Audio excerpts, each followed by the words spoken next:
رب اشرح لی صدری ویسر لی امری واحلل عقدۃ من لسانی یفقہوا قولی رب زدنی علما۔ اعوذ باللہ من الشیطان الرجیم، بسم اللہ الرحمن الرحیم۔ واصحاب الیمین ما اصحاب الیمین، اور دائیں طرف والے کیا ہی اچھے ہیں دائیں طرف والے۔ فی صدر مخضود، وہ بغیر کانٹے والی بیری میں ہوں گے۔ وطلح منضود، اور تہ بتہ کیلوں میں ہوں گے، کیلے کا درخت ہوگا اس میں، یعنی بہت سارے پھل لگے ہوں گے۔ وظل ممدود، اور لمبے سایوں میں ہوں گے۔ وماء مسکوب، اور بہتے ہوئے پانیوں میں ہوں گے۔ وفاکہۃ کثیرہ، اور بہت سے میووں میں ہوں گے۔ لا مقطوعۃ ولا ممنوعہ، نہ تو کاٹے گئے اور نہ ہی روکے گئے۔ وفرش مرفوعہ، اور بلند بستروں میں۔ انا انشأناہن انشاء، بے شک ہم نے پیدا کیا ان کو ایک اچھی اٹھان میں، ایک اچھی بناوٹ میں۔ فجعلناہن ابکارا، پھر کر دیا ہم نے انہیں کنواریاں۔ عرباً اترابا، محبوبائیں ہم عمر۔ لاصحاب الیمین، دائیں جانب والوں کے لیے۔ سلۃ من الاولین، بہت سے ان میں پہلوں میں سے ہوں گے۔ وسلۃ من الآخرین، اور بہت سے ان میں پچھلوں میں سے ہوں گے۔ اب جو ہے سورہ یہ والی آیات سورہ واقعہ کی آیت نمبر 27 سے لے کر آیت نمبر 40 تک جو ہے نا یہ آیات ہیں۔ اور جیسا کہ شروع میں ہم لوگوں نے سورہ واقعہ کی اس میں ڈیٹیل میں اور تعارف وغیرہ میں پڑھا تھا کہ اس میں 3 گروہوں کا ذکر ہے۔ تو پہلا گروہ جو ہے نا وہ ہم نے پہلے سبق کے ساتھ پڑھ لیا، اور اس وقت جو ہے نا وہ چونکہ ٹائم پورا ہو گیا تھا تو وہاں پہ ہمیں روکنا پڑا۔ تو اب آگے پہلے ہی رکو کہ یہ کچھ آیات رہ گئی تھی، تو آج اس کو ہم اس کو پڑھتے ہیں اور ان کو سمجھنے کی کوشش کرتے ہیں۔ اللہ تعالیٰ توفیق عطا فرمائے۔ تو سب سے پہلی آیت نمبر 27 میں فرمایا کہ اور دائیں جانب والے ما اصحاب الجمین، کیا ہے دائیں جانب والے، یعنی کتنی اچھی حالت میں ہوں گے۔ تو اس سے پہلی آیات میں سابقون کا ذکر آیا، جو کہ بہت ہی اچھے تھے، بہت ہی مقرب لوگ تھے اللہ تعالیٰ کے۔ والسابقون سابقون اولئک المقربون، جو کہ اللہ کے بہت مقرب، بہت قریبی، بہت ہی پیارے، بہت ہی اللہ کے اطاعت گزار بندے تھے۔ اب اس کے بعد یہ والی جو آیات ہے اس میں وہ لوگ شامل ہیں جو کہ یعنی دائیں طرف ہوں گے۔ جب میدان حشر میں لوگوں کی جماعتیں لگیں گی، جماعتیں بنیں گی، تو یعنی ایک گروپ ایسا ہوگا جو دائیں طرف کھڑا ہوگا اور دوسرا وہ ہوگا جو بائیں طرف کھڑا ہوگا۔ تو ظاہر بات ہے دائیں طرف والے جنت میں جانے والے ہوں گے اور بائیں طرف والے جو ہے جہنم میں جانے والے ہوں گے۔ اور بیچ میں جو سابقون کا ذکر آیا ہے تو یہ وہ خاص بندے ہوں گے جو خاص عرش رحمان کے نیچے یا خاص جو ہے نا مقام پہ ان کو کھڑا کیا جائے گا۔ تو اب دائیں طرف والوں میں وہ عام مومنین بھی ہوں گے جنہوں نے شرک سے اجتناب کیا اور اللہ تعالیٰ کے حکموں کے اوپر چل کے زندگی گزاری، اور بحیثیت انسان یا شیطان کے بہکاوے میں آ کے کبھی کبھار ان سے کوئی غلطی بھی ہو گئی تو انہوں نے معافی اللہ تعالیٰ سے مانگ لی، استغفار کر لیا، جس کی وجہ سے اللہ تعالیٰ نے ان کے گناہ معاف کر دیے۔ یا اس میں وہ لوگ بھی شامل ہو سکتے ہیں جو گناہ گار مسلمان تھے لیکن انہوں نے شرک نہیں کیا، لیکن اور غلطیاں تھیں ان کی، اور گناہ تھے، نافرمانیاں تھیں۔ تو پھر اس میں یا تو وہ لوگ ہوں گے جنہیں کسی کی بخشش کی وجہ سے یا کسی کی سفارش کی وجہ سے، جیسے کہ نبی کریم صلی اللہ علیہ وسلم کے بارے میں جیسا کہ آپ کو یعنی شفیع المذنبین کا لقب دیا گیا کہ آپ گناہ گاروں کی سفارش کریں گے، تو ظاہر ہے کہ وہ سفارش بھی تو گناہ گاروں کی ہی ہوگی نا۔ جو گناہ گار نہیں ہے وہ تو خود ہی یعنی جنت میں چلے جائیں گے۔ حالانکہ اللہ تعالیٰ کی رحمت کی اور نبی صلی اللہ علیہ وسلم کی سفارش کی تو ہم سب کو ضرورت ہے، لیکن یہ مطلب کہا جاتا ہے نا کہ ہو سکتا ہے ان میں وہ لوگ بھی شامل ہو کہ جو نبی صلی اللہ علیہ وسلم کی سفارش سے جہنم سے نکال کے ان کو جنت میں داخل کر دیا گیا ہو، یا اس میں وہ لوگ بھی شامل ہو سکتے ہیں جن کو ابتداء میں تو جہنم میں ڈالا گیا ہو، کیونکہ جہنم کی آگ بھی مومنین کے لیے جو سزا نہیں ہے بلکہ ایک طرح کی ان کی تلافی کے لیے ہے، اور ان کی گناہوں کے جو داغ ان کے اوپر لگے ہوئے ہیں ان کو دھونے کے لیے اور ان کو پاک صاف کرنے کے لیے۔ تو ہو سکتا ہے کہ ان کو ابتداء میں جہنم میں ڈالا گیا ہو لیکن اپنے گناہوں کی سزا پانے کے بعد بالآخر ان کو جنت میں داخل کر دیا گیا ہو۔ تو بہرحال یہ سارے وہ لوگ ہیں جو کہ دائیں طرف ہوں گے اور ان کی جو ان کو جزا ملے گی تو اس کا ذکر ان آیات میں آ رہا ہے کہ دائیں طرف والے کتنی اچھی حالت میں ہوں گے، اور آگے ان کو جو نعمتیں دی جا رہی ہوں گی اس میں کیا ہے، فی صدر مخضود۔ تو سب سے پہلا یہ بتایا گیا کہ وہ ایسی بیریاں ہوں گی، یعنی ایسے باغات میں ہوں گے جہاں پہ اس طرح کی بیریوں کے درخت لگے ہوں گے جس میں کوئی بھی کانٹا نہیں ہے۔ تو اب جیسے کہتے ہیں نا کہ ایک تو یہاں پہ یہ چیز آپ کو سمجھنی چاہیے، قرآن پڑھتے ہوئے اس بات کو مد نظر ہمیشہ رکھنا چاہیے کہ قرآن میں جس بھی چیز کی منظر کشی کی جاتی ہے یا قرآن میں جن بھی نعمتوں کا ذکر کیا جاتا ہے یا جس طرح کا ماحول بیان کیا جاتا ہے وہ عموماً وہ ہوتا ہے جس سے عرب واقف ہوتے ہیں، یا جو ان کا کلچر تھا، یا جو جن پھلوں سے وہ محظوظ ہوتے تھے، ان کے علاقوں میں جتنے پھل کثرت سے پائے جاتے تھے تو ان کا ذکر خصوصیت کے ساتھ ہوتا ہے۔ تو اب ظاہر ہے کہ بیری کا ذکر کیا گیا تو ڈیفینیٹلی وہاں پہ بھی بیریوں کے درخت ہوتے ہوں گے۔ تو جیسے ایک روایت میں آتا ہے کہ ایک دیہاتی نے نبی صلی اللہ علیہ وسلم سے پوچھا کہ بیری کا جو درخت ہوتا ہے اس کے ساتھ تو کانٹے بھی ہوتے ہیں اور وہ تو تکلیف کا باعث بنتا ہے انسانوں کے لیے، تو اللہ تعالیٰ نے اپنے قرآن میں اس کو ایک نعمت کے طور پہ کیسے اس کا ذکر کیا؟ تو نبی صلی اللہ علیہ وسلم نے آگے سے جواب دیا جو اس کا مفہوم یہ ہے کہ کیا آپ نے دیکھا نہیں ہے کہ اس میں جہاں پہ بیری کے درخت کا ذکر کیا گیا وہیں پہ ساتھ اس کی یہ خصوصیت بھی بتائی گئی ہے کہ اس کے ساتھ کانٹا نہیں ہوگا بلکہ وہ کانٹے کے بغیر بیری ہوگی۔ اور روایات میں آتا ہے کہ اس میں بھی ہر کانٹے کی جگہ پہ بھی اللہ تعالیٰ اس کا ایک پھل پیدا کر دیں گے، اور اس کی مختلف قسم کے جو ہے نا وہ 70-72 ذائقوں کا ذکر آتا ہے کہ اس طرح کے ذائقے اس کے پھلوں کے ہوں گے۔ تو ایک تو یہ بات کہ بھئی اس میں جو درخت ہوں گے بیری کے اور اس کے ساتھ پھل تو ہوگا لیکن کانٹا نہیں ہوگا، کیونکہ جنت کسی تکلیف کی جگہ نہیں ہے، وہ مکمل طور پہ انجوائمنٹ کی اور مکمل طور پہ آرام کی جگہ ہے، تکلیف کی جگہ نہیں ہے۔ دوسرے نمبر پہ آتا ہے تلہم منضود، یعنی ایسے کیلوں کے درخت ہوں گے وہاں پہ جو تہ بتہ ہوں گے۔ تہ بتہ سے مراد یہ ہے کہ ہم لوگ تو اب گھر میں جو کیلے کا فروٹس لے کے آتے ہیں تو وہ بازار سے خرید کے لے آتے ہیں، ہم تو درجن کے حساب سے 2 درجن کے حساب سے لے آتے ہیں، تو ہم لوگوں نے کبھی اس چیز کا اتنا مشاہدہ نہیں کیا۔ لیکن جن علاقوں میں کیلوں کے درخت ہوتے ہیں تو وہاں کے بچے اس چیز سے بخوبی واقف ہیں کہ کیلے کا جو پھل ہوتا ہے وہ کیسے ایک لمبا سا گچھا اس کا ہوتا ہے جو اس کے ساتھ لٹکا ہوا ہوتا ہے، اور اس میں بالکل ایک خاص سیکوینس میں جو ہے نا وہ کیلوں کے یعنی پھل اس کا لگا ہوا ہوتا ہے، اور ایک بہت لمبی سی شاخ ہوتی ہے اور اس کے اوپر بھی کور چڑھا ہوا ہوتا ہے ایک اور۔ تو اس کا ذکر ہے کہ وہ تہ بتہ کیلوں میں ہوں گے، یعنی اتنے لمبی لمبی ان کی برانچز ہوں گی اور اتنے لمبے لمبے ان کے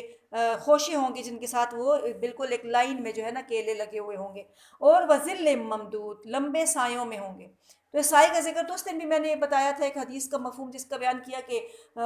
جنت میں جو درخت ان کے سائے اتنے لمبے ہیں کہ ایک گھوڑ تو سوار جو ہے تیز گھوڑ سوار اس میں چلے تو 100 سال تک بھی چلتا رہے تو اس کی اس تک نہیں پہنچ سکتا، اس کے اینڈ تک نہیں پہنچ سکتا۔ تو اتنے درخت ایسے ہوں گے کہ اتنے لمبے لمبے ان کے سائے ہوں گے، جیسے سورہ رحمان میں ہم لوگوں نے پڑھا نا کہ وہاں پہ جو جنت کے باغات ہیں 2 باغات کا ذکر کیا گیا تھا، یعنی 4 باغات کا ذکر کیا گیا تھا۔ تو پہلے 2 باغات میں آیا تھا کہ وہ ذوات افنان ہیں، اور دوسرے 2 باغات میں آیا تھا کہ مدہامتان ہیں۔ تو مراد یہ ہے کہ وہ ان کے پھل بھی ان کی شاخیں بھی بہت گھنی ہوں گی، ان کے پتے بھی بہت زیادہ ہوں گے، سبزہ بہت زیادہ ہوگا، اور اتنے لمبے لمبے سائے ہوں گے کہ بہت دور دور تک پھیلے ہوئے ہوں گے۔ اور وماء مسکوب، تو بہتے ہوئے پانیوں میں ہوں گے، یعنی ایسا پانی جو اگر صاف نیٹ اینڈ کلین پانی بھی ہو پھر بھی ایک جگہ پہ کھڑا رہے نا تو تھوڑا سا اس سے انسان کو گین آتی ہے کہ پتہ نہیں کتنے عرصے سے کھڑا ہے اور اس کے اندر کوئی یعنی مچھر وغیرہ نہ گر گئے ہوں یا مکھیاں وغیرہ نہ جلی گئی ہوں یا اور کوئی چیز نہ، لیکن جو پانی بہہ رہا ہوتا ہے تو بالکل صاف اینڈ شفاف اور بالکل پیور اور پاکیزہ پانی ہوتا ہے۔ تو اس لیے یہاں پہ اس کا ذکر کیا گیا کہ پانی بھی ایسے جو کسی جگہ پہ ان کے لیے کوئی رکاوٹ نہیں ہے بلکہ مسلسل بہتے چلے جا رہے ہیں۔ وفاکہۃ کثیرہ، اور ایک اور جو نعمت ذکر کی گئی یہ ساری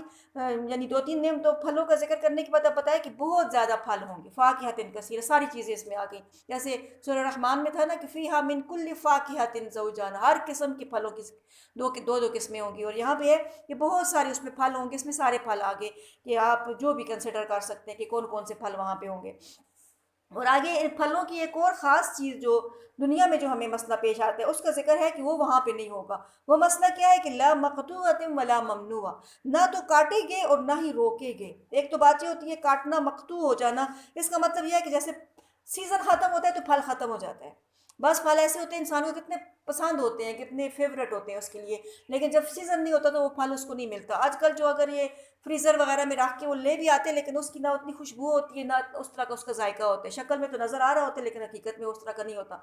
تو اب مثال کے طور پہ گرمیوں میں بچوں کو آم کتنے پسند ہوتے ہیں، لیکن جب گرمی ختم ہوتی تو آم کا موسم ختم ہو جاتا ہے۔ سردیوں میں مالٹے بہت پسند ہوتے ہیں، سردیوں کا موسم ختم ہوتا ہے تو مالٹے ختم ہو جاتے ہیں۔ لیکن جہاں بھی بتایا گیا کہ جنت میں جو پھل ہوں گے ان کا کبھی بھی موسم ختم نہیں ہوگا، وہ ہر وقت رہیں گے، ہر موسم میں وہ ہمیشہ آپ کو ملیں گے۔ اور دوسرا ممنوع، آپ کسی باغ میں کبھی چلے جائیں، کوئی پھلوں کا باغ ہے وہاں پہ بہت زیادہ پھل لگے ہوئے ہیں، تو آپ جو ہی دیکھیں گے تو آپ اس کے اوپر ٹوٹ تو نہیں پڑ سکتے نا، مطلب اس کے اوپر اٹیک نہیں کر سکتے، کیونکہ ہر باغ میں کوئی نہ کوئی مالی ہوتا ہے، کوئی نہ کوئی چوکیدار ہوتا ہے اور وہ آپ کو روکتا ہے کہ آپ یہ پھل نہیں کھا سکتے۔ اسی طریقے سے اگر آپ کسی فروٹ شاپ پہ چلے جاتے ہیں، وہاں پہ بہت زیادہ پھل پڑے ہوتے ہیں تو آپ ان کو خریدے بغیر نہیں کھا سکتے کہ یہ مطلب آپ کو ممنوع ہے کہ آپ ایسے نہیں کر سکتے۔ لیکن وہاں کی کوئی بھی چیز کسی کو ممنوع نہیں ہوگی،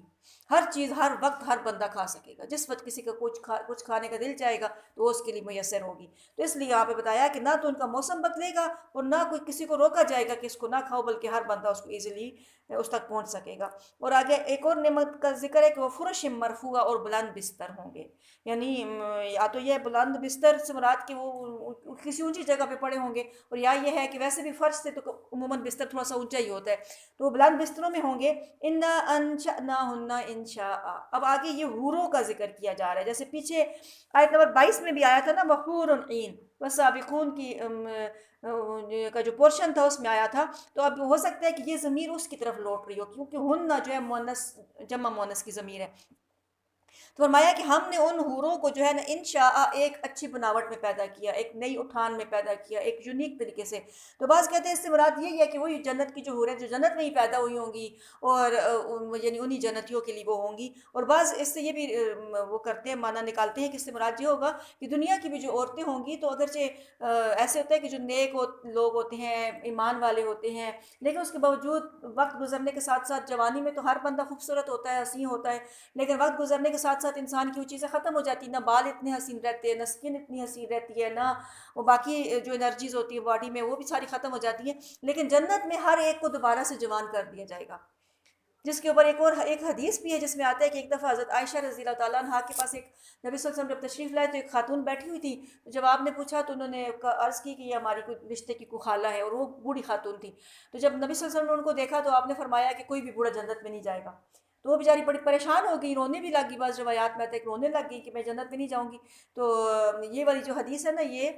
اکثر جو ہے نا نبی صلی اللہ علیہ وسلم کی اس سینس میں بیان کی جاتی ہے کہ کبھی کبھار آپ ہنسی مذاق بھی کرتے تھے، اور ایسا بھی کرتے تھے کہ دوسروں کو محظوظ ہونے کے لیے۔ تو وہ پہلے تھوڑا سا پریشان ہوئی، تو پھر بعد میں نبی صلی اللہ علیہ وسلم نے فرمایا کہ بھئی آپ جب جنت میں جاؤ گی تو جوان ہو جاؤ گی، یعنی جوان ہو کے جنت میں جاؤ گی، آپ کو جنت میں جانے سے پہلے جوان کر دیا جائے گا۔ تو اس کا مطلب یہ ہے کہ دنیا میں بھی جو مومنین کی عورتیں ہوتی ہیں، بیویاں ہوتی ہیں، اور وہ بھی مومنات ہوتی ہیں، تو دنیا میں اگر بوڑھے بھی ہو جائیں یا اچھی شکل کی نہ بھی ہوں، تو جنت میں جانے سے پہلے اللہ تعالیٰ ان کو بہت ہی اچھی شکل میں بنا دیں گے، اور دوبارہ سے جوان بھی کر دیں گے، اور دوبارہ سے ان کو جو ہے نا بہت اچھے طریقے سے یعنی ایک خوبصورت اور جوان عورت کی شکل میں تبدیل کر دیں گے۔ اور جیسے روایات میں آتا ہے کہ جنت میں ہر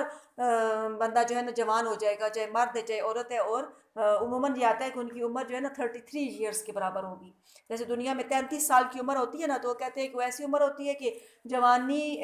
کا جو جوش ہوتا ہے، یعنی جو ٹین ایجرز میں ہوتا ہے، تو وہ بھی ختم ہو چکا ہوتا ہے، اور بڑھاپا بھی نہیں آیا ہوا ہوتا، تو صحیح جوانی کی عمر اس کو کنسیڈر کیا جاتا ہے کہ اس میں انسان کی عقل بھی مکمل ہو چکی ہوتی ہے، اور یعنی سوچ سمجھ ڈیسیژن لینے کی جو پاور ہے وہ بھی ساری مکمل طور پہ اپنی جوبن پہ ہوتی ہے، تو اس لیے اس کو جو ہے 33 سال کو صحیح جوانی کا زمانہ کہا جاتا ہے۔ تو سارے لوگ جو ہے نا وہ 33 سال کی عمر میں ہو جائیں گے۔ تو فرمایا کہ فجعلناہن ابکارا، ایک تو یہ ہے کہ ہم نے ان کو ایک بہت اچھی اٹھان دی، ایک اچھی شکل میں پیدا کیا۔ دوسرا یہ ہے کہ ہم نے ان کو کنوارا بنا دیا، کنواریاں یعنی بنا دیا، جیسے ہوتا ہے نا کنواری دوشیزہ لڑکی ہوتی ہے، اس طرح ہم نے ان کو خوبصورت بنا دیا۔ عرباً اترابا، اور یہ محبوبائیں ہوں گی ہم عمر۔ عرباً عروبہ سے نکلا ہے، جس کا مطلب عروبہ ایک نام بھی ہوتا ہے نا، جس کا مطلب ہوتا ہے بہت خوبصورت، حسین، جمیل، یا یعنی بہت محبت کرنے والی، جو بیوی ہو کسی کی اور بہت محبت اپنے شوہر سے محبت کرنے والی ہو۔ اور اترابا سے مراد ہے وہ ہم نے اما یتسالون میں بھی پڑھا تھا نا، سورت میں پڑھا تھا، تو اس میں بھی آتا ہے کہ ان للمتقین مفازا حدائق واعنابا وکواعب اترابا، تو وہاں پہ بھی اتراب کا لفظ آتا ہے، تو اتراب تراب سے نکلا ہے، جس کا مطلب مٹی کو کہتے ہیں تراب۔ تو اب یہاں پہ یہ ہم عمر لوگوں کے لیے، کیونکہ ہم عمر لوگ کیا ہوتے ہیں، وہ آپس میں بچپن میں کھیلتے ہیں بچے، تو مٹی کے برتن بنا کے کھیلتے ہیں، یا مٹی میں کھیلتے ہیں، اپنے کپڑے بھی مٹی سے وہ کر دیتے ہیں، آلودہ کر دیتے ہیں، تو اس لیے اترابا سے مراد وہ لوگ جو بچپن میں ایک ساتھ کھیلے ہوئے ہوں۔ تو مراد یہ ہے کہ بچپن میں کھیلنے والے لوگوں کو کیا ہوتا ہے، سیم ایج ہوتی ہے اس وقت۔ بچپن میں تو یہ اس بات کا بھی اتنا نہیں ہوتا نا کہ لڑکی ہے یا لڑکا ہے، بلکہ سیم ایج کے بچے اکٹھا کھیل رہے ہوتے ہیں، تو وہ بھی ایسے ہوں گے کہ ہم عمر کر دیا جائے گا انہیں۔ تو عرباً اترابا، وہ ہم عمر جو ہے ان کی ہوں گی، محبوب بیویاں ہوں گی۔ لاصحاب الیمین، اور یہ ساری نعمتیں کس کے لیے ہوں گی، دائیں جانب والوں کے لیے۔ اور پھر آگے جو بہت بڑی خوشخبری آ رہی ہے اگلی آیات میں، وہ یہ ہے کہ سلۃ من الاولین وسلۃ من الآخرین، کہ ان کا بہت بڑا ایک حصہ جو ہے پہلوں میں سے بھی ہوگا اور بہت بڑا حصہ ان کا پچھلوں میں سے بھی ہوگا۔ تو اس سے مراد وہی بات جو پچھلے سبق میں نے آپ کو سمجھائی تھی کہ اگر اس سے مراد یہ ہو کہ آدم علیہ السلام سے لے کر نبی کریم صلی اللہ علیہ وسلم تک جو ہے وہ ایک صلہ ہو اور نبی صلی اللہ علیہ وسلم کی امت آخر قیامت تک جو دوسرا صلہ ہو، تو اس کا مطلب یہ ہے کہ یہ اصحاب الیمین جو ہیں تو یہ پہلے حصے میں بھی بہت زیادہ تعداد ان کی ان لوگوں پہ پچھلی امتوں میں بھی ہوگی، اور پھر امت محمدیہ کے لیے بہت بڑے اعزاز کی یہ بات ہے، کیونکہ پچھلی امتوں میں تو ان کا تو زمانہ بھی بہت زیادہ ہے، ان کے انبیاء بھی بہت زیادہ ہے، حتیٰ کہ صرف 1,24,000 تو انبیاء ہیں ان کے اندر، ان کی بھی تعداد شامل ہے، تو پھر اس کے باوجود وہ بھی یعنی ایک زیادہ تعداد میں ہوں گے، اور امت محمدیہ جو ایک اکیلی امت ہے اور اس کا زمانہ بھی بہت کم ہے، لیکن اس کے باوجود اس کے اندر بھی ایک صلہ جو ہے نا اس طرح کے لوگوں کا ہوگا جو کہ دائیں جانب والے ہوں گے۔ اور یہی وجہ ہے نا کہ حدیث شریف میں بھی اس کی بشارت دی گئی، اور حدیث شریف کے بہت سارے مختلف الفاظ ہے، بعض میں آتا ہے کہ آپ جو ہے نا نبی صلی اللہ علیہ وسلم کے فرمان کا مفہوم ہے کہ تم جنت کا جو ہے 1/3 ہوگے، بعض میں آتا ہے 2/3 ہوگے، بعض روایات میں آتا ہے کہ تم جنت کا نصف ہوگے۔ تو یعنی یہ روایات میں الفاظ کا فرق ہے، لیکن مراد یہ ہے کہ جنت میں بھی امت محمدیہ کی بہت بڑی تعداد شامل ہوگی الحمدللہ، جو کہ باقی امتوں کے مقابلے میں اس لیے اعزاز ہے کہ ان لوگوں کا ایک بہت لمبا زمانہ تھا، لیکن اس امت کا زمانہ بھی کم ہے، اور اس امت کا یعنی یہ صرف ایک امت ہے اور اس میں سارے انبیاء کی امتیں شامل ہیں۔ تو ایک تو یہ بات اس کا ہو گیا یعنی مفہوم، اور دوسرا یہ بھی مفہوم ہو سکتا ہے کہ اگر اس سے مراد صرف امت محمدیہ ہو، جیسا کہ ایک روایت میں یہ بھی آتا ہے کہ نبی صلی اللہ علیہ وسلم کی فرمان کا مفہوم ہے کہ اس سے مراد یعنی یہ میری امت ہے، یعنی یہ جو سلۃ من الاولین و سلۃ من الآخرین سے مراد یہی امت ہے۔ تو اس کا بھی مطلب یہی ہے کہ اگر اس کا ایک صلہ جو ہے پہلا حصہ ہو اور دوسرا صلہ دوسرا حصہ ہو، تو اس کا بھی مطلب یہ ہے کہ نبی صلی اللہ علیہ وسلم کے زمانے کے جو لوگ تھے تو پہلے اس امت کے جو پہلا حصہ تھا اس میں بھی یہ اصحاب الیمین کی بہت بڑی تعداد شامل ہوگی، اور جو آخری حصہ ہوگا یعنی سب سے بڑی خوشخبری کی بات تو یہ ہے نا کہ جو آخری حصہ ہوگا جو کہ نبوت کے بہت دور کے زمانے میں پیدا ہوا ہوگا، جس میں فتنوں کا بھی بہت زیادہ زور ہوگا، لیکن اس کے باوجود بہت سے لوگ ایسے ہوں گے جو دین کو تھامے ہوئے ہوں گے اور دین کی ایکچوئل کے اوپر عمل کر رہے ہوں گے، اور ان کی بھی بہت بڑی تعداد اس میں موجود ہوگی، جیسا کہ وہ ایک حدیث شریف ہے نا اس دن بھی آپ لوگوں نے پڑھ لی تھی، جس میں نبی صلی اللہ علیہ وسلم کے فرمان کا مفہوم ہے جو پیشن گوئیوں کی باب میں آئی تھی، تو اس میں یہ تھا کہ اب نبی صلی اللہ علیہ وسلم نے فرمایا کہ میری امت میں سے ایک جماعت ایسی ہوگی جو ہمیشہ حق پہ قائم رہے گی، اور انہیں نہ کوئی گمراہ کر سکے گا، نہ کوئی ان کو جو بے یار و مددگار چھوڑے گا وہ بھی ان کا کوئی نقصان نہیں کر سکے گا، حتیٰ کہ قیامت قائم ہو جائے گی اور وہ اسی طرح ہی ہوں گے، یعنی اسی طریقے سے دین کے اوپر قائم ہوں گے۔ تو مراد یہ ہے کہ پھر بہت بڑی تعداد اس کی اصحاب الجمین کی اس امت کے آخری حصے میں بھی ہوگی۔ تو ہم اللہ تعالیٰ سے دعا کر سکتے ہیں کہ اللہ تعالیٰ ہمیں بھی ان لوگوں میں شامل فرمائے، اور ہمیں اس طرح عمل کرنے کی توفیق عطا فرمائے جو اسے پسند ہے، اور جو اس کا اصل دین ہے اس کو قائم کرنے کی توفیق عطا فرمائے، اور ہمیں بھی جو ہے نا ان لوگوں میں شامل فرمائے اصحاب الجمین میں، جو کہ اللہ تعالیٰ کے نیک لوگ ہوں گے اور جنت میں جانے والے لوگ ہوں گے۔ تو اللہ تعالیٰ ہم سب کو بھی اسی گروہ میں شامل فرمائے۔ صدق اللہ العظیم۔